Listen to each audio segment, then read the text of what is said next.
1991 July 19 night 11 மணிக்கு ஒரு police ஸ்டேஷனுக்கு கால் வருது. அந்த கால் அட்டன் பண்ண போலீஸ் அப்படியே பயத்தில் உறைஞ்சி போனார். மொத்த போலீஸ் டீமும் அந்த கால் வந்த வீட்டுக்கு போனால் அந்த வீட்டுக்குள்ள 3 பேர் இரத்த வெள்ளத்தில் கிடந்தாங்க. 3 பேருமே காலேஜ் படிக்கிறவங்க. ஒரு பையன், 2 பெண்கள். அந்த பையன் பேர் தீமத்தி, பெண்கள் பேர் ஒன்று ஜெனிஃபர், இன்னொன்று கேத்தி.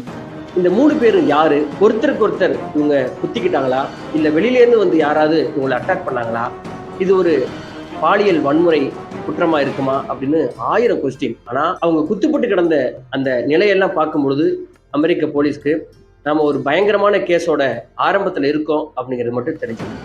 இந்த அமெரிக்காவில் நடந்த இந்த கேஸ் ரொம்ப சுவாரஸ்யமானது, அதே நேரத்தில் வினோதமானது. இன்னும் இந்த கேஸுக்குள்ள 1000 முடிச்சுகள் கிடக்குது. அது அவிழ்க்கப்படாமலேயே இருக்கு. இந்த சேனல் நீங்கள் இது வரைக்கும் சப்ஸ்கிரைப் பண்ணாமல் பார்த்துட்டு இருந்தீங்கன்னா இப்போ சப்ஸ்கிரைப் பண்ணிக்கோங்க. இந்த வீடியோவை பார்த்ததுக்கப்புறம் உங்களுக்கு இது பிடித்திருக்குமானால் கண்டிப்பாக உங்கள் நண்பர்களுக்கும் ஷேர் பண்ணுங்க. சரி, நம்ம நேராக அந்த கேஸுக்குள்ளே போகலாம். யூஎஸில் இலினாய் அப்படிங்கிற ஒரு ஸ்டேட்டில் பியாரியே அப்படின்னு ஒரு ஊர் இருக்குது. அந்த ஊர் பொதுவாகவே அமெரிக்காவில் இருக்கிற அந்த ஸ்டேட் ரொம்ப கோடை காலத்தில் பயங்கரமான வெப்பம் இருக்கும்.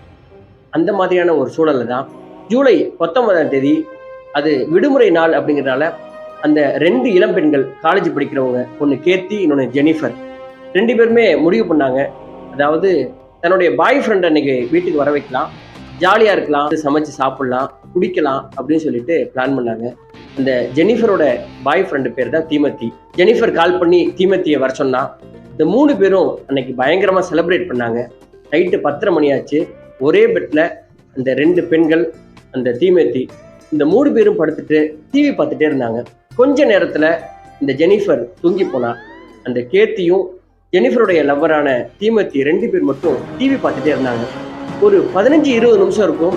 ஜெனிஃபருக்கு ஒரு பயங்கரமான சத்தம், யாரோ அடிக்கிற சத்தம், ரொம்ப பயங்கரமாக பயந்து கத்துற சத்தம். இதை கேட்டு கண்ணு முழிச்சு பார்த்த ஜெனிஃபருக்கு உயிரே உறைஞ்சு போணுச்சு. என்னன்னா, எதிரில் தன்னுடைய காதலனை யாரோ ஒருத்தன் கூர்மையான கத்தி வச்சு அவனுடைய கழுத்திலேயே குத்திக்கிட்டே இருந்தான். தன்னுடைய காதலன் கண்ணுக்கு முன்னாடியே அப்படியே ரத்த வெள்ளத்துல கீழே மயங்கி சரிகிறத அவள் பார்த்தா. அந்த நேரத்தில் அவளுக்கு அடுத்து என்ன பண்ணுறதுனே தெரியல. எப்படியாவது உயிர் நம்ம காப்பாற்றிக்கணும் அப்படிங்கிற மாதிரி எந்திரிச்சு ஓட முயற்சி பண்ணும்பொழுது அவன் வந்தான்.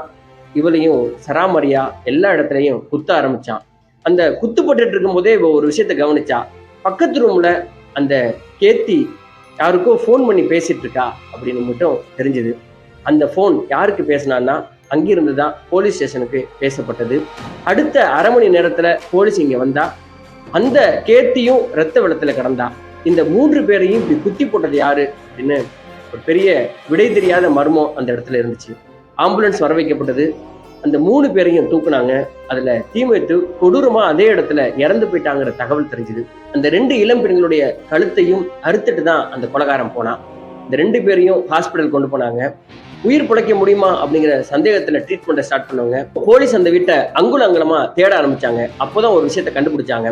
கதவு சாத்தி இருக்கும்போது அவன் எப்படி வீட்டுக்குள்ள வந்தான்? அந்த டோர் பூட்டப்பட்டிருந்தது. போலீஸ் கூட உடைச்சுதான் வெளில வந்தாங்க.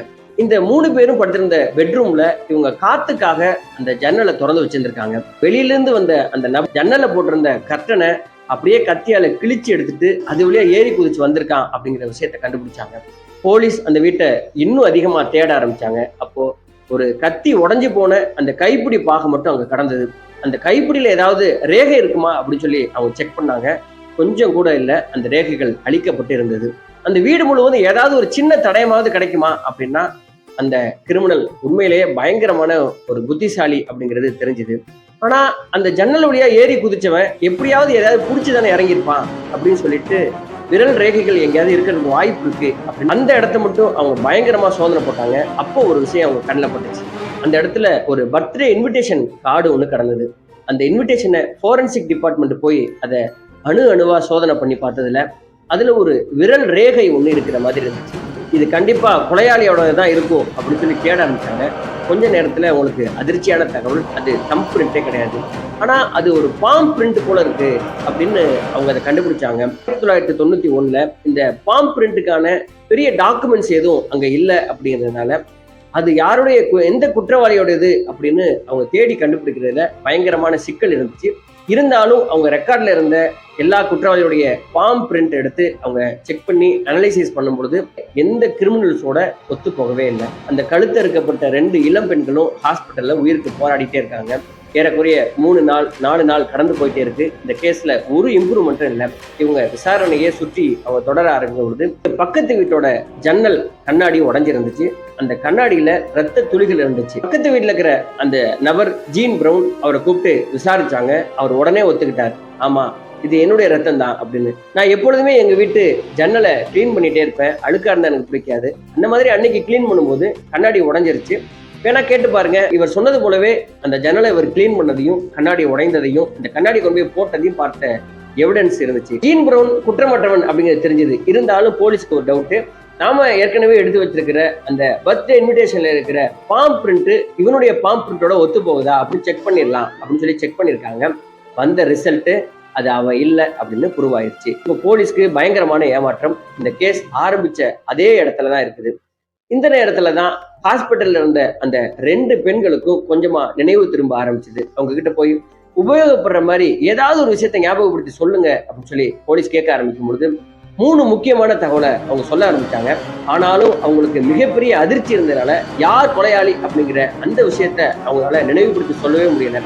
துண்டு துண்டா அவங்க ஞாபகப்படுத்தி அந்த கொலையாளி தன்னுடைய முகத்தை அவன் மறைக்கவே இல்லை, அப்படியே வந்தான் அப்படிங்கிற ஒரு தகவலும், 2வது தன்னுடைய கைகளுக்கு கால்கள்ல போடுற சாக்ஸை மாட்டியிருந்தான் அப்படிங்கிற அந்த தகவலும், 3வது அவன் காலில் எதுவுமே போடல, ஷூவோ செப்பலோ எதுவுமே போடாம வெறுங்காலோட வந்திருக்கிறான் அப்படிங்கிற அந்த 3 தகவலையும் சொன்னாங்க. வேறு எந்த தகவலையும் அந்த பெண்களால சொல்ல முடியல. இப்ப போலீஸ்க்கு அவன் வெறுங்காலோட வந்திருக்கான் அப்படின்னா அந்த வீடு முழுவதும் அதுல நடந்து போயிருப்பான், கண்டிப்பா அவனுடைய ஃபுட் பிரிண்ட் இருக்கும் அப்படின்னு சொல்லி மறுபடியும் அந்த வீடை அங்க அங்குலம் அங்குலமா தேட ஆரம்பிச்சாங்க. ஆனா அந்த கொலையாளி பயங்கர ஸ்மார்ட் அப்படிங்கிறதுனால ஒரு இடத்துல கூட தன்னுடைய அந்த தடயத்தை விடவே இல்லை. இப்பதான் அதுல இருந்த ஒரு புத்திசாலி டிடெக்டிவ் என்ன பண்ணாருன்னா, அந்த பர்த்டே இன்விடேஷன்ல இருக்கிற அந்த பிரிண்டரையே பாம் பிரிண்ட்னு நம்ம முடிவு பண்ணணும், அது ஏன் ஒரு ஃபுட் பிரிண்டா இருக்கக்கூடாது அப்படின்னு ஒரு கேள்வி எழுப்பினாரு. அதை மறுபடியும் ஃபோரன்சிக் டிபார்ட்மெண்ட்டுக்கு எடுத்துட்டு போயிட்டு இது ஒரு ஃபுட் பிரிண்டா இருக்கிறது வாய்ப்பு இருக்கா அப்படின்னா அவங்க சர்ச் பண்ணிட்டு கண்டிப்பா இருக்கிறதுக்கு வாய்ப்பு இருக்கு அப்படின்னு முடிவு பண்ணாங்க.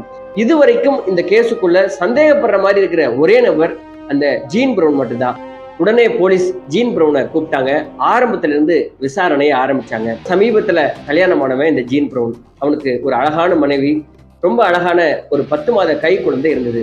இவனை பத்தி ஒரு கெட்ட தகவலும் வீட்டை சுற்றி இல்லை. ரொம்ப நல்லவன், வேலைக்கு போவான், வீட்டுக்கு வருவான், வேற எந்த வம்பு தும்புக்கும் போகாதவன் அப்படிங்கிற அந்த தகவலும் கேள்விப்பட்டாங்க. போலீஸ் ரொம்ப தான் குழம்பி போனாங்க. ஆனா அந்த போலீஸ் டீம்ல இருந்த அந்த புத்திசாலியான டிடெக்டிவ் இவனுடைய ஃபுட் பிரிண்டை நம்ம எடுத்து ஏன் செக் பண்ணக்கூடாது அப்படின்னு முடிவு பண்ணி அவங்க கிட்ட இருந்த பர்த்டே இன்விடேஷன்ல இருந்த அந்த பிரிண்டையும் இந்த ஜீன் பிரவுனுடைய ஃபுட் பிரிண்டையும் எடுத்து செக் பண்ணி பார்க்கும் பொழுது வந்த ரிசல்ட், இவன் தான் பண்ணியிருக்கான் அப்படிங்கிறது கன்ஃபார்ம் ஆனிச்சு. நம்ம ஊர்ல பண்ற மாதிரி இந்த ஜீன் பிரவுனை பிடிச்சி மாவு கட்டு போடுற அளவுக்கு அடிச்சோன்னு அவன் சொல்லியிருக்கான். அப்பதான் அவன் யாரு, அவனுக்குள்ள இருந்த மிருகம் என்னங்கிற உண்மையை இந்த உலகத்துக்கு தெரிவிச்சிருக்கான். அதாவது இந்த ஜீன் பிரவுன் வெளி உலகத்துக்கு ரொம்ப நல்லவன், சாது போல இருந்தாலும் உள்ளுக்குள்ள பயங்கரமான ஒரு ட்ரக் அடிக்ட். இது அவனுடைய மனைவிக்கு கூட தெரியாம மறைச்சு வச்சிருந்திருக்கிறான். அதனால் பயங்கரமா அவனுடைய இளம் மனைவி கூட சந்தோஷமா இருந்துட்டு அவங்க தூங்குனதுக்கு அப்புறம் ட்ரக் அடிச்சிருக்கான். இந்த ட்ரக் பத்தல.